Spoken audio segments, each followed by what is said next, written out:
صابر يقتدر به ما لم بغير حقه او كما قال عليه الصلاه والسلام.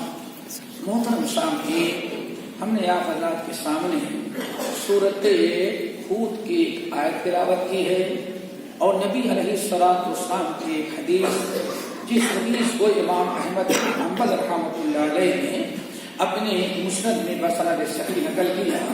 آج انشاءاللہ اسی آیت اور اسی حدیث کو گفتگو کریں گے. اللہ تعالی ہم سب کو عمل کی توفیق نصیب فرمائے.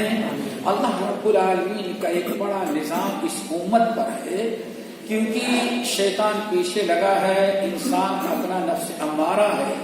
ان دونوں میں پھنس کر کے انسان اپنے آپ کو کتنا بھی بچائے، کچھ نہ کچھ گناہ اور برائیاں تو ہو ہی جاتی ہیں. کتنا بھی آپ بچنا چاہیں، کل بنی آدم خطاء وخیر الخطائین التوابون. اللہ تعالیٰ اللہ سے فرماتے ہیں آدم کی ساری اولاد خطا کار ہے. کیوں؟ جب جنت کے اندر آدم علیہ السلام خطا سے پاک نہیں رہ سکے تو آج دنیا کے اندر ہم اور آپ فتنے کے دور میں کون پاک رہ سکتا ہے؟ لیکن اللہ تعالیٰ کی مہربانی ہے کہ ایسا اللہ نے دین ہمیں عطا فرمایا کہ اگر انسان اس دین پر چلے تو کوئی گناہ اس کے نام اعمال میں جمع نہیں ہو پاتا.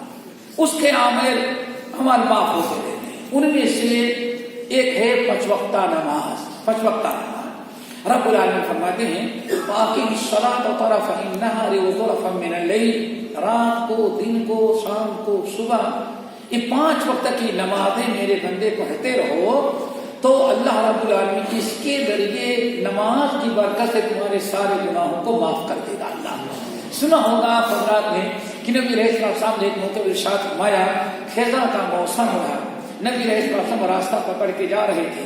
راستے میں ایک درخت تھا. دیہات کے لوگ سمجھتے ہیں کہ موسم خزاں میں تو سارے پتے جھڑ جاتے ہیں. نبی علیہ السلام نے شاخ پکڑی اور کس کر کے ہلایا، سارے پتے زمین پہ گرے، صرف وہ لکڑی رہ گئی شاخ کی. اللہ سے فرمائے لوگوں دیکھو کوئی ایک پتا رہا. لوگوں نے کہا اللہ یا رسول اللہ. ہاں نے فرمایا یہی مثال پانچ وقتہ نماز کی ہے. جیسے اس درخت میں کوئی شاخ میں کوئی پتے باقی میں سب جھڑ گئے، ایسے ہی اگر پانچ وقت کی نماز مومن صدق کے دل کے ساتھ پڑھے تو اس کے گناہ نامے اعمال سے ایسے جھڑ جاتے ہیں جیسے درخت کے پتے جھڑتے ہیں. اللہ تعالی ہم سب کو نمازی بنائے. دوستو آگے نبی علیہ السلام نے ارشاد فرمایا وَأَتْبِعِ السَّيِّئَةَ الْحَسَنَةَ. میرے امتیوں، اگر تم سے کبھی کوئی گناہ ہو جائے تو فوراً گناہ کے بعد کوئی نیک کام کر دو گے تو اللہ نیکی کے برکت سے تمہارے گناہ کو ختم کر دے گا. یہ سب کچھ ہے. رمضان کے روزے سے گناہ معاف، تلاوت سارے اللہ تعالیٰ نے فضل کرم کیا. لیکن پانچ گناہ اللہ سے فرمایا ایسے خمسو لیس لہن کفارہ، بڑی نیکیاں انسان کرتا ہے، لیکن پانچ گناہ ایسے ہیں جن کا کوئی کفارہ نہیں. کسی بھی بڑی سے بڑی نیکی سے بھی وہ گناہ معاف نہیں ہوتے الا یہ انسان صدق دل سے توبہ کر لے. خمسوں پانچ گناہ ہیں لیس لہن کفارہ، کوئی نیکی ان کا کفارہ نہیں بن سکتی. یعنی کسی بھی نیک عمل سے وہ گناہ معاف نہیں ہوتے جب تک کہ انسان توبہ استغفار نہ کرے، رب کے سامنے روئے نہیں. اللہ تعالیٰ ہمیں ان پانچوں گناہوں سے محفوظ فرمائے.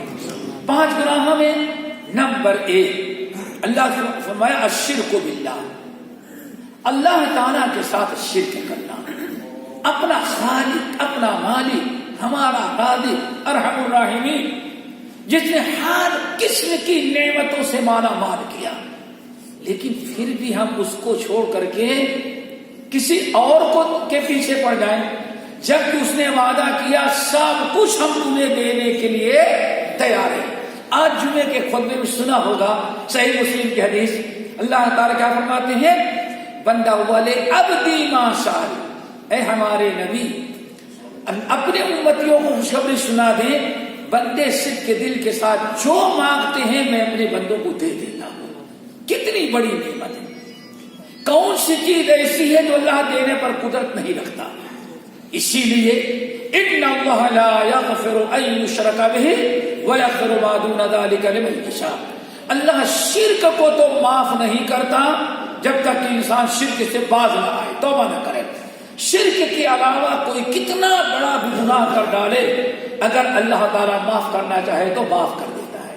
چنانچہ سنا ہوگا اللہ سے ارشاد فرماتے ہیں ترمذی کی حدیث، اللہ تعالیٰ سمائے کہتے ہیں یا بنا آدم، میرے آدم کی اولاد، میرے بندے، اگر قیامت کے دن حشر کے میدان میں زمین اور آسمان بھر کر کے تو گناہ لے، اللہ اکبر، ٹن دو ٹن نہیں، مسجد اور گھر بھر کر نہیں، زمین اور آسمان کا پورا خلا کتنا بڑا ہے، اتنا گناہ لے کر کے آیا اور تو نے شرک نہیں کیا ہے، اگر تو نے توبہ کیے تب تیرے گناہ کو معاف کر دیا۔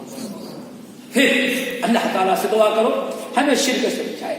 دوسرا گناہ، اللہ اکبر، جس کو آج گناہ نہیں، وَقَتْلُ النَّفْسِ بِغَيْرِ حَقٍّ، ناحق کسی کا قتل کرنا۔ میرے بھائیو، نبی علیہ السلام ارشاد فرماتے ہیں، نبی داؤد کی روایت، ایک مسلمان کا خون اللہ تعالی کے نزدیک ساری کائنات مٹ جائے اتنا اللہ کو غصہ نہیں آتا جتنا ایک مسلمان کا ناحق خون کرنے سے اللہ تعالیٰ ناراض۔ آج دنیا کے اندر جتنے قتل ہو رہے ہیں، قصوروار تو دندناتے پھرتے ہیں، بے قصوروں کی جان جائے کرتے ہیں۔ سیریا کے اندر، لیبیا کے اندر، تونس کے اندر آج کیا ہو رہا ہے؟ کہا جاتا ہے کہ کوئی قصور کیے ہوئے بیچارے، صرف قصور ہے کہ ہم کمزور ہیں بیچارے، جتنا خون ہو رہا ہے۔ کبھی پاکستان کو دیکھو، کبھی کبھار 250-300 بچے اسکول کے مار ڈالے، کیا کیا ہے میرے قصور تو کچھ نہیں۔ مسجدوں میں دھماکہ، حج میں دھماکہ، حرم کے اندر دھماکہ، مارکیٹ کے اندر دھماکہ، آپ علماء کو بلا کر کے قوم کی اصلاح کے لیے تقریر کروا رہے ہیں، جلسہ بھی اللہ کی قسم محفوظ نہیں ہے۔ یہ سب کس لیے قتل ہو رہا ہے؟ یہ قتل کرایا جا رہا ہے ہمارے ملکوں کو۔ آخر وہی چیز غیر مسلم ملکوں میں کیوں نہیں ہو رہی ہے؟ سوچو، غیر مسلم ملکوں میں کیوں نہیں ہوتی؟ ہمارے بکتے ہیں اور باہر کے لوگ خرید کر کے ایک مسلمان کے ہاتھوں دوسرے مسلمان کا قتل کرتے ہیں کہ مسلمان ملکوں میں کہیں امن و امان باقی نہ رہ جائے۔ لیکن سوچو کتنا بڑا گناہ انسان کا صرف ایجنٹ ہے یا پیسہ پایا ہوا ہے۔ کس بنا پر نبی علیہ السلام ارشاد فرماتے ہیں ایک زمانہ ایسا آئے گا کہ مقتول کو زندہ کیا جائے، تم نے کیا جرم کیا تھا جو تمہیں قتل کیا گیا؟ وہ کہے کہ اللہ سے مجھے پتہ نہیں کہ میں نے کس کا کیا بگاڑا، مجھے قتل کیا گیا۔ قاتل سے پوچھے تم نے فلاں کو کیوں قتل کیا، اتنے نمازیوں کو کیوں قتل کر ڈالا؟ کہیں کہ مجھے پتا نہیں، ہمیں کسی نے کہا، ہم نے اس سے اتنا پیسہ لیا، ہم نے اپنی ذمہ داری۔ اللہ اکبر! اللہ کے رسول نے جو آج سے 1450 سال پہلے بیان کیا، آج اپنی آنکھوں سے دیکھ لو۔ جس نے ناحق کسی کو قتل کیا، اللہ سے فرماتے ہیں ایک مومن کے لیے جنت کے سارے راستے اللہ نے کھلا رکھا، آسان کیا ہے۔ ما لم یصب دما حراما، جب ناحق کسی کا خون کر دیا اب اللہ تعالیٰ اس لیے جنت کے راستے بند کر دیں گے۔ اللہ تعالیٰ سے دعا کرو ہمارے اور آپ کے ہاتھوں سے ناحق کبھی کسی کا خون نہ ہو۔ انسان کا، وہ بھی مسلمان کا خون تو بہت بڑا۔ نبی علیہ السلام کو سامنے شاہ فرماتے اگر کسی نے اپنے ہاں چھوٹا سے پرندہ آتا ہے، گوریا، چھوٹا سا، اللہ سے فرمایا کسی نے اس چھوٹے پرندے کو بھی بلا قصور قتل کیا ہے تو قیامت کے دن ایک پرندہ قاتل کے سر پر ہوگا اور حشر کے میدان میں آدمی بھاگتا ہوگا، اس پرندے سے بچ جائیں۔ لیکن پرندہ پیچھا نہیں چھوڑے گا، وہ گھسیٹ کر کے پرندہ رب کے سامنے لائے گا، یا رب صلی اللہ فیما قتل، اللہ اس سے پوچھے میں درخت پر بیٹھا اپنا، نہ اس کا میں نے کچھ بگاڑا نہ اس کا کچھ لیا، اس سے پوچھے میں تو بیٹھا تھا مجھے کس بنا پر اس نے قتل کیا؟ بلی کو باندھ دے، بھوکا پیسہ مار ڈالے دینے والی اور جہنم میں جاتی ہے، تو میرے بھائی مسلمانوں کا قتل کرنا وہ کہاں سے جائز ہو سکتا ہے؟ اللہ تعالیٰ سے دعا کرو ہمیں اس برائی سے محفوظ رکھے. اس لیے پیار سے نے ساتھ رمایا کل ذنب یغفر اللہ عسى اللہ ان یغفر. آدم کی اولاد جتنے بھی گناہ کرتے ہیں قریب ہے کہ اللہ سارے گناہوں کو معاف کر دے. الا رجل یموت مشرکا او یقتل مؤمنا متعمدا. لیکن دو قسم کے مسلمان ہیں جن کی کوئی کفارے کی کفارہ نہیں ہو سکتی.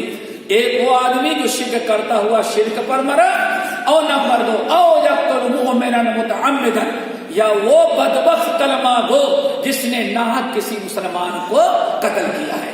نمبر 3 اللہ تعالیٰ اس سے بھی بچائے. کیا ہے میرے بھائیو؟ بہت المومن, کسی مسلمان مرد عورت پر جھوٹا الزام لگا کر کے اس کو بدنام کرنے کی کوشش کرنا بلا سوچے سمجھے.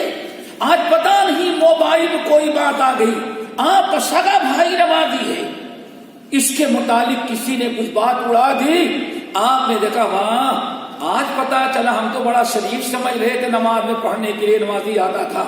اب اس کے ایک عیب کی تحقیق نہیں, یہاں سے لے کر کے دنیا میں آج سب سے بڑا فتنہ گروپ ہے, کیا کہتے ہیں اپنے اپنے گروپ. اللہ اکبر.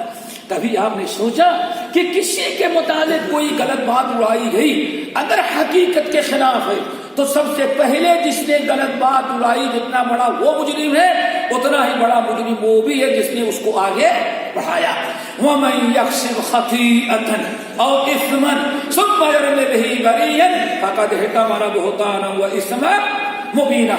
جس نے کسی مسلمان پر جھوٹا بہتان لگایا بغیر تحقیق کے, اس کے متعلق افواہ اڑانے پھیلانے لگا اور کوئی بات اس کے متعلق اشاعت کر رہا ہے, اس نے بہت بڑا بہتان تراشا اور بہت بڑا گناہ اس نے کر ڈالا. اللہ تعالیٰ اس برائی سے بچائے.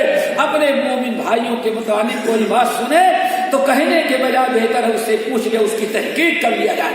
ہو سکتا ہے کسی حاسد نے آپ کے متعلق کوئی بات اڑا دیا ہو, لیکن یہ طاقت میں آپ کے بعد ملی, آپ کی داڑھی, آپ کی نماز, آپ کا روزہ, آپ کی ساری چیزیں بھلا کر کے ایک بات کسی نے اڑا دیا, اس کو آگے ہم نے پھیلا دیا.